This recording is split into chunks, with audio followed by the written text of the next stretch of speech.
Hello, Bill Molyneux here for Bill's Wargame World.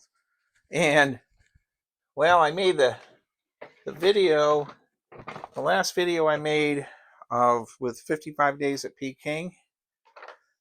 Believe it or not, it got hit for a copyright infringement due to the 55 Days of Peking movie being played in the background. So, we are going to we're going to do the Egyptians and our British troops next. And once that's done, I guess someday I might do the Native Americans for the Plains War with Custer's Last Stand. I haven't had them out in 5 years prior to COVID. And I think I have a couple hundred Native Americans. I think 500 would be about right, dismounted, and another 100 mounted. And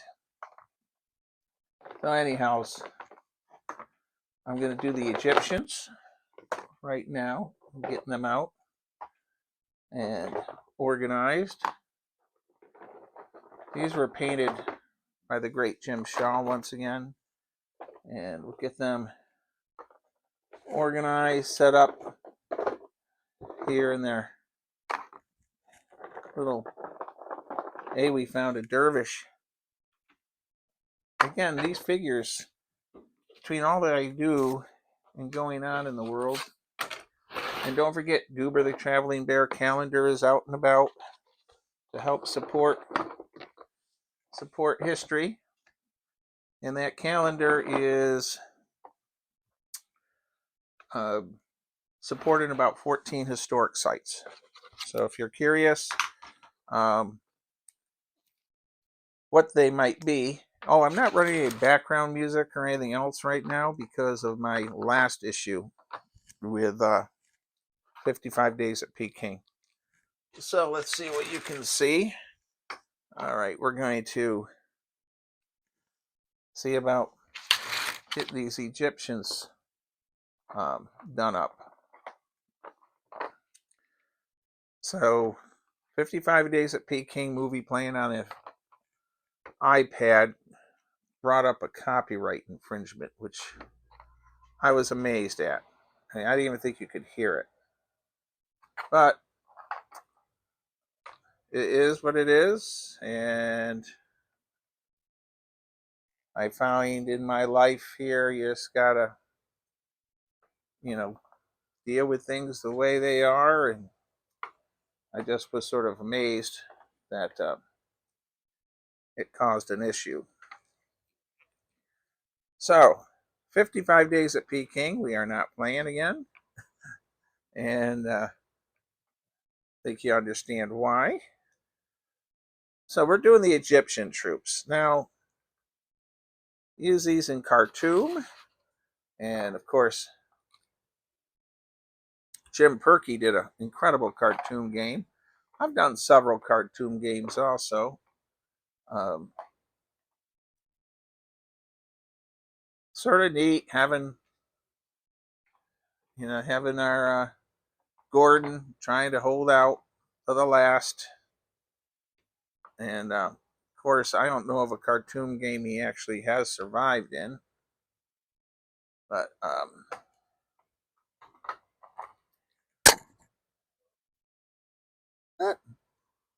we're zipping along. And I think that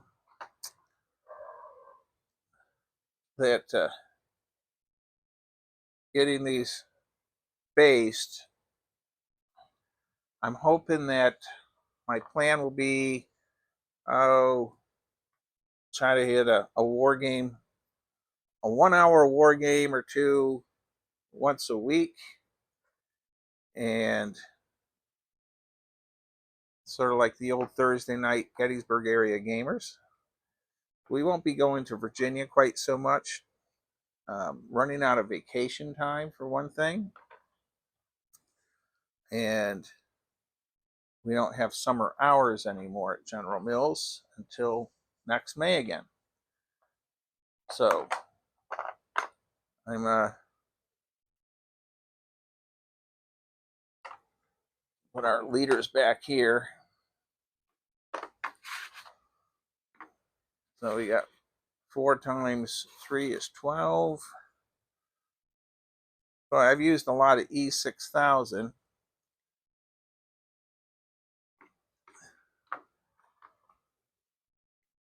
on this.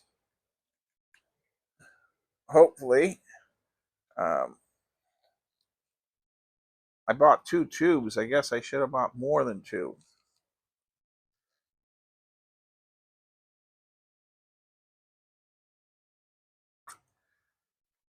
Now, I guess we're going to do a leader here. All right. And then do another leader here. And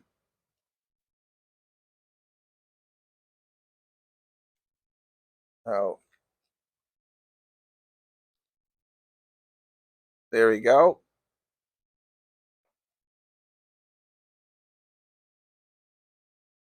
Wow. The Egyptians are looking pretty good, don't you think?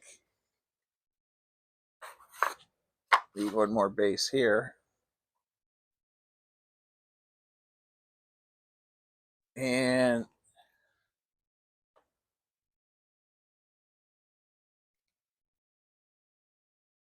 there we go.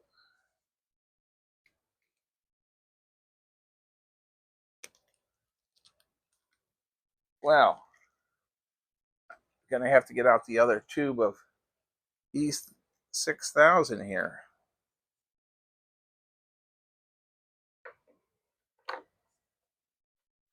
And move that figure to there.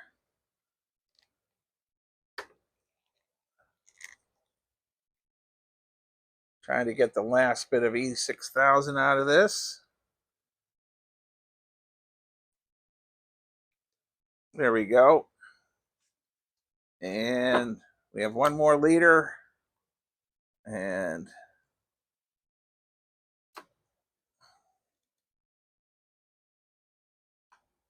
this will be the end of E6000. So this is the, there we go. All right, now if you're wondering how I would handle, I guess, basing these out,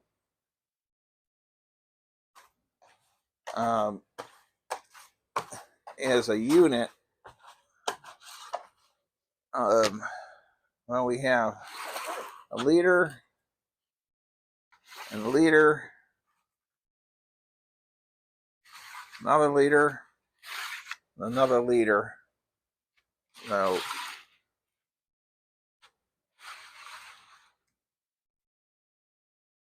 I guess I would do that unit there and this unit here. So we have two basically I'd have 2 20-man Egyptian units. This is the best way I could think of it. Or I could break it up into 8s or something. So, what do you say we put together Colonel Handsome's Highlanders next? And we're going to finish them, and then we're going to go do some chores for the wife and upload this video, and hopefully we won't have another. Oh, and there's General Gordon himself. And Derek made General Gordon for me. So Now we got Highlanders in here, which are very cool. We're going to dig those guys out first. Now, these were painted exceptionally well by the great Jim Shaw. And so we have our Highlanders in their khakis. And they must have been very interesting to have painted them up. And here we go. We got a lot of Highlanders. I believe there will be 20 of them. So, I believe there will be 20.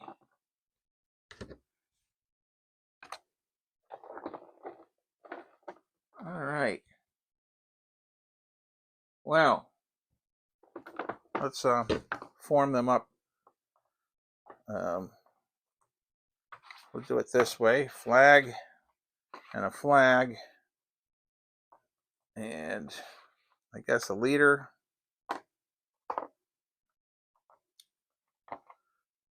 And you can see what the heck I'm doing. I guess we should have the bagpiper with the flag. That would make sense. And a bagpiper. And we need Kevin here for him to be doing his crazy Scottish talk that he does. He sounds like he's got a mouthful of marbles. I think that's what Kevin said. You have to talk like a Highlander. You talk like you have a mouthful of marbles or some idiotic thing like that. So now, right now, I was thinking I had more Highlanders than this, but it go like this, and well, it looks like I might only have 20 Highlanders total. All right, so I did not have as many Highlanders as I thought I had. We'll leave the leader off, and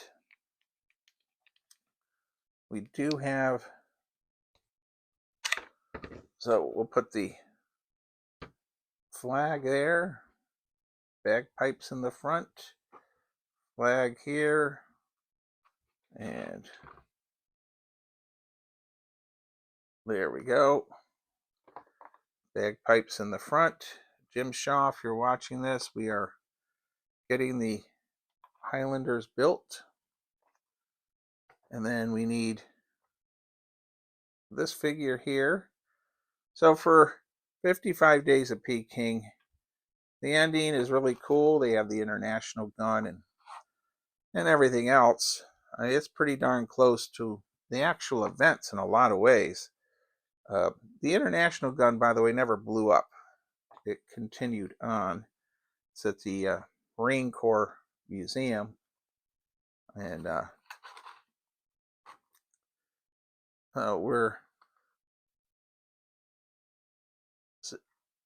I'm quite amazed at the amount of production that went into that movie, and it really didn't do much as far as the world of movies.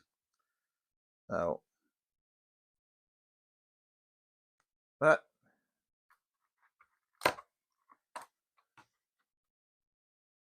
it's I don't know. I have to look up and see how The Wind and the Lion did. And so if I wanted 2 Highlander units now, so there we go. And then we have a leader. All right. Now, as far as I can tell here, we have 2. I think we're going to have 2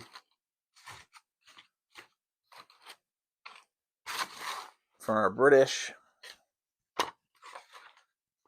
Boer War They could be used for the Second Boer War. They could be used for the Sudan. And we're going to get them together right now. There. And then once this is done, we are going to box everything up at some point. But right now I will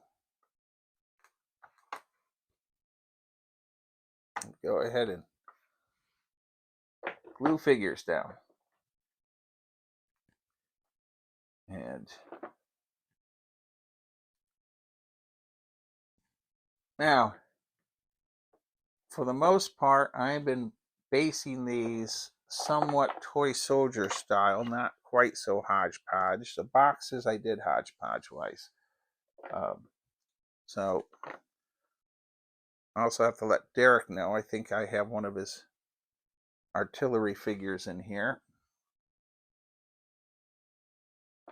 from his because he has his base differently.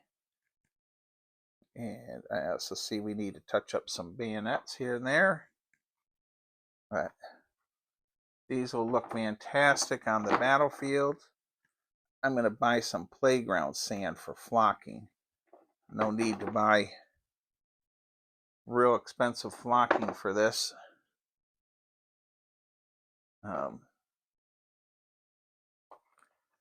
At least in since they're gonna, it's sand is sand if you think about it.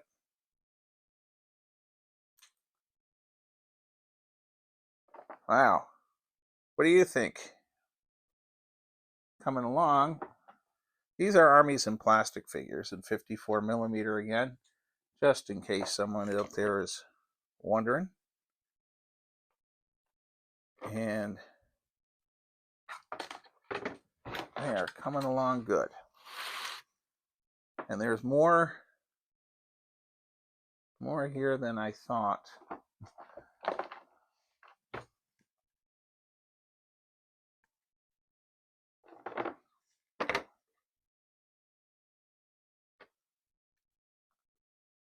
Yeah, so I could do a nice little Omdurman game, I believe, between everything that I have.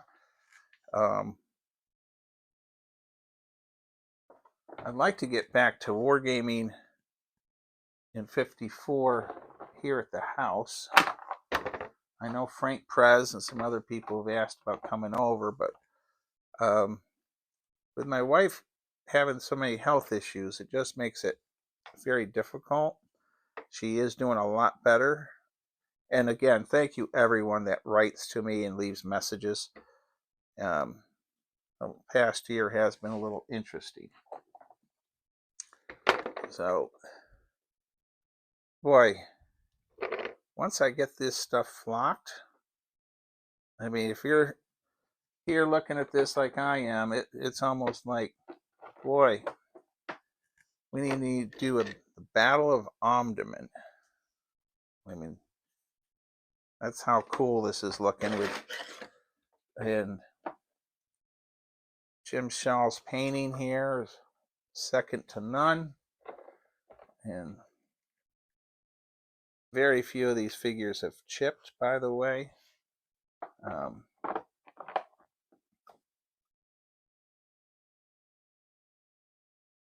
There we go. But we just keep plugging along.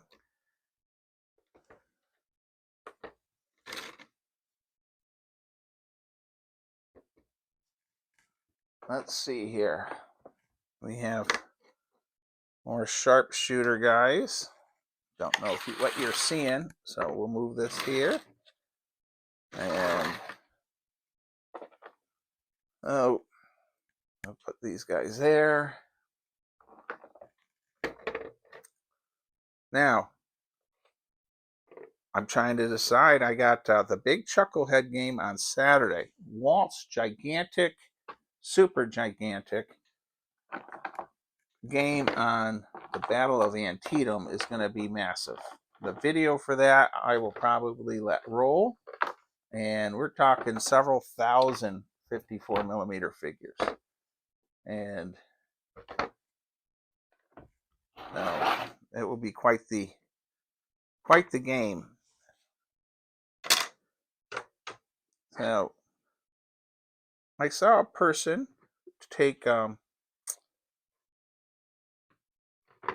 the canvas type cloth, painter's drop cloth, on a video, and they literally put it on for a battlefield. They had several different kinds, and they had taken paint and thrown different types of paint on it, which was interesting.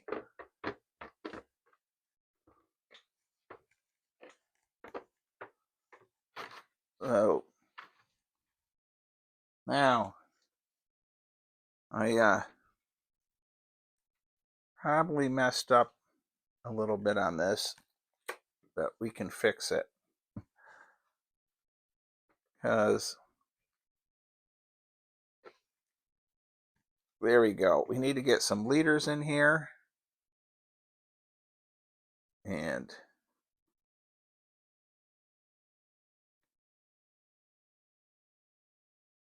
let's see here. There's another leader. And we're going to go up and check on the puppy dogs in a little while.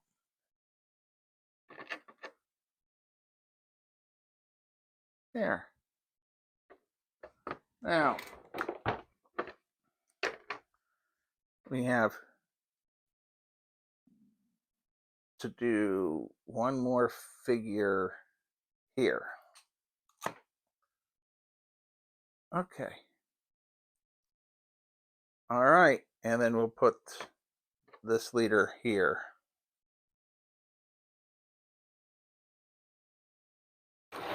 Now, the only thing we have left in the tub, which we won't base, are our gunners. I'll show you those. We have our naval troops,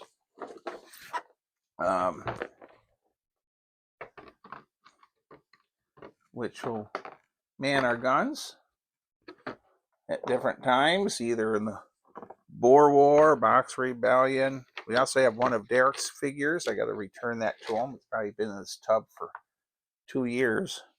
Sorry, Derek, if you watch this video. All right.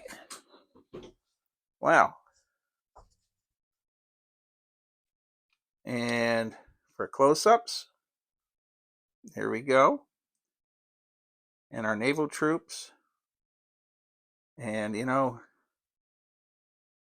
it took a couple hours just to do this. Flocking these will be a real pain. Okay, everyone. Don't forget the Goober calendar on Blue Panther Printing, Bill Molyneux Games. The calendar is only $15. Everything I make off it is going to the Maryland Veterans Museum. They'll get their check in February. Please consider buying one. If you don't want one, let someone else know that may want one. All right. And thank you for watching, because this video, if it doesn't have a copyright infringement, has made money for Toys for Tots. Thank you again. Stay safe, be kind, and be courteous. And thank you for watching and being part of my wargaming world. I appreciate all of you.